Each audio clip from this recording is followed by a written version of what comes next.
Good day everyone, my name is Jose Ernest M. Pelayo and my topic is all about the benefits of saving electricity and saves your money. Why saves electricity? Nowadays, there are huge demands for power all over the world.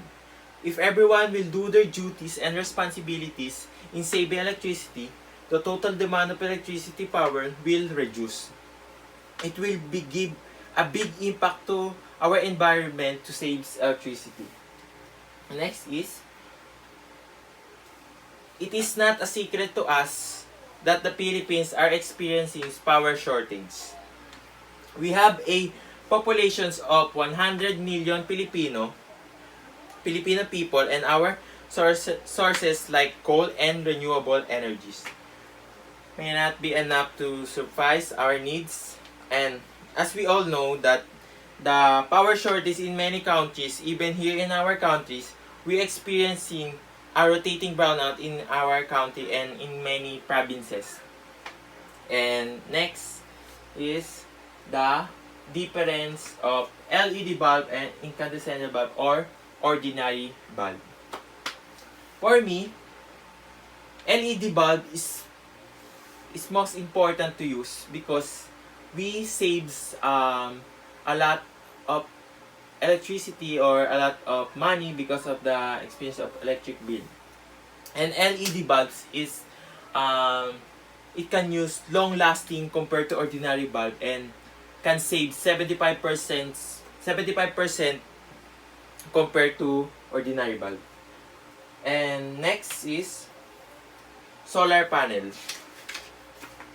Nowadays, electronic bills are getting even more expensive, so that people prefer using solar panels like this because they can save more money rather than using other types of source of light. Also, solar panels is very eco-friendly, so it is less harm for our environment. Solar panels very important to use. Many Filipinos use this like in a factory, in the school, and etc. And next is how to use less electricity. And these are only tips on how we are going to use less energy. First is check and unplug. Unplug the gadgets and electronics when we are not in use. Even they are not in use, it can still heat up electricity as long as it plugged in. For me, for these tips is it will be help to us to for our safety in our home because of the if you are plugged in and you forgot that, and sometimes we have problems of the chargers or etc. And next example is this.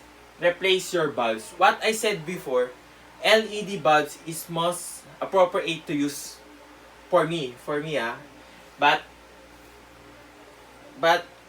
this bulb is very, for me, is ordinary compared like this because LED bulbs is new one today, and LED bulbs most saves a lot of money and can use long lasting compared to ordinary bulb.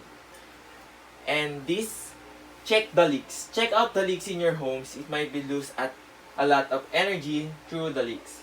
If you are using aircon in your room, be sure that it's well insulated. For me, this picture is example of breaker. And breaker is for our safety for everyone because if sometimes we have troubleshoot or sometimes we have taken a problem of troubleshoot, brownout, the breaker will automatically off because this breaker is for our safety at home. And next one is wash clothes smartly. Do not overload or put too much detergents on your washing machine. For this picture is example of washing machine. And for me, I recommend that before you buy or before you use the washing machine, we must read the manual that how to maximize the clothes in the spin dryer or in the washing machine. And it's very important to use, and it's more appropriate to use because for our safety. And next, dry clothes the natural way. Hang clothes dry under the heat of the sun, than the throwing them in the dryer. These are only suggestions, but it really helps, saves our energy, and it can also saves our money in our pocket.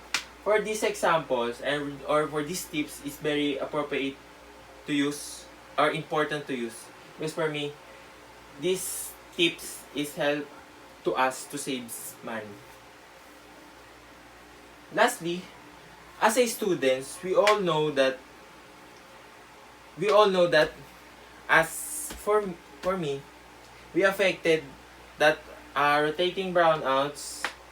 One of the reason is that we could not study well without light. Our generation today is full of gadgets like cell phones and laptops. And thank you for listening. That's all.